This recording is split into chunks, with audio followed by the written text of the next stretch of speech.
Hello बच्चों, अब हम करेंगे question number 7। A room is 13 metre long and 9 metre broad.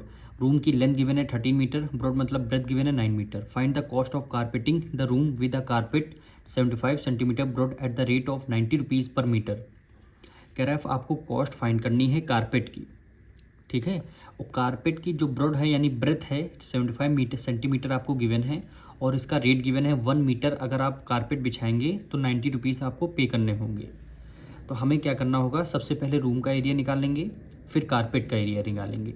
Room का एरिया कारपेट का एरिया इक्वल रहेगा, किस लिए होगा, क्योंकि जितना रूम का एरिया होगा उतनी हमें कारपेट वहाँ पे बिछानी होगी। तो दोनों के एरिया को क्या कर देंगे, इक्वल कर देंगे। तो सबसे पहले हम लिखते हैं यहाँ पे लेंथ ऑफ रूम। रूम की लेंथ कितनी है 13 मीटर, और ब्रेथ कितनी है 9 मीटर। 9 मीटर। अब देखिए रूम की लेंथ ब्रेथ किस में, मीटर में गिवन है, और रेट भी आपका मीटर में गिवन है। कारपेट का जो ब्रेथ है उसको भी सेंटीमीटर में गिवन है, इसको आप मीटर में कर लेंगे क्योंकि सारी यूनिट हमें मीटर में गिवन है, ठीक। अब रूम का लेंथ ब्रेथ पता लगे। अब हमें क्या निकालना है, एरिया रूम का। तो लिखेंगे area of room, area of room length multiply breath, ठीक। लेंथ क्या है 13 मीटर मल्टीप्लाई ब्रेथ क्या है 9 मीटर। 39 जब 117, 39 जब 170, यूनिट क्या है मीटर, एरिया निकालना है तो स्क्वायर में आ जाएगा। एरिया ऑफ रूम कितना है 117 मीटर स्क्वायर, ठीक। अब हमें क्या करना है, कारपेट की ब्रेथ गिवन है 75 सेंटीमीटर। भाई ब्रेथ है ना, ब्रॉड मतलब क्या होता है ब्रेथ, तो लिखेंगे breadth of carpet, breadth of carpet is equal to कितना है 75 सेंटीमीटर। सेंटीमीटर को जब आप मीटर में कन्वर्ट करते हैं तो 100 से डिवाइड कर देते हैं, तो 75 डिवाइडेड बाय 100 हो जाएगा, तब ये यूनिट हमारी मीटर में आ जाएगी, अब दोनों को डिवाइड करना है, दोनों किसके मल्टीपल है, 25 के मल्टीपल है। 25 4 जा 100 होता है, और 25 5 जा 75। यूनिट क्या आ जाएगी 5/4 मीटर, 5/4। 25 सॉरी यहाँ पे 3 टाइम आएगा, 25 3 जा 75, 3/4 मीटर आ गया। कारपेट की ब्रेथ आ गई है, ठीक। अब हम क्या निकालेंगे, रूम का एरिया निकाल लिया। अब हम कारपेट का एरिया निकालेंगे। कारपेट की हमें केवल ब्रेथ गिवन है, हमें लेंथ क्या है करनी, फाइंड करनी है। तो लिखेंगे area of carpet, area of carpet formula क्या होता है, लेंथ मल्टीप्लाई ब्रेथ, ठीक।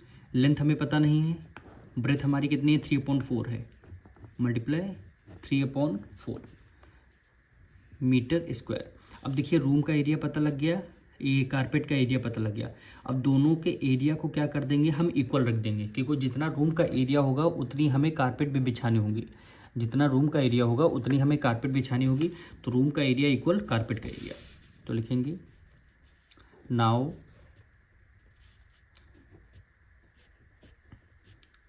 एरिया ऑफ कारपेट इक्वल हो जाएगा area of room, area of room के, ठीक। एरिया ऑफ कारपेट एल यानी length multiply 3/4 equal to carpet का रूम का एरिया भी निकला है 117। अब हमें एल की वैल्यू निकालनी, यानी कारपेट की लेंथ की वैल्यू निकाली। तो एल इज इक्वल टू कितना हो जाएगा 117, 3/4 है, इक्वल टू के उस तरफ जाएगा, रेसिप्रोकल हो जाएगा 4/3 हो जाएगा, 4/3 हो जाएगा, कितना हो जाएगा 4/3।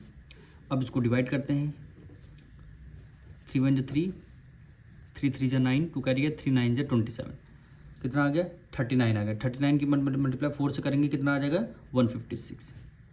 156 मीटर, यानी लेंथ हमारी 156 मीटर आ चुकी है, लेंथ हमारी 156 मीटर आ चुकी है। क्वेश्चन में क्या बोला गया था, कारपेट यानी रेट। क्वेश्चन में क्या बोला था, find the cost of carpeting the room, यानी कारपेट का कॉस्ट आपको निकालने हैं। तो रेट आपको गिवन है 90 पर मीटर स्क्वायर, और आपको लेंथ भी पता लग गई कारपेट कितनी है। तो हम क्या कर देंगे, दोनों की मल्टीप्लाई कर देंगे। तो यहाँ पे लिखेंगे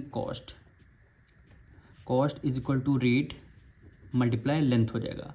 रेट आपको कितना गिवन है 90 रुपीज़, मल्टीप्लाई लेंथ हमने अभी निकाला 156 मीटर, ठीक। अब कॉस्ट हमेशा किस में आंसर आता है, रुपीज़ में, ठीक। 156 की मल्टीप्लाई 9 से करेंगे 11404 आ जाएगा। लास्ट में ये ज़ीरो है तो लास्ट में ये ज़ीरो लगा देंगे, यानी 14,040 रुपीज़ क्या आ जाएगी, इसकी कॉस्ट आ जाएगी, यानी कॉस्ट ऑफ कारपेट 14,040 रुपीज़ आपका आंसर आ जाएगा।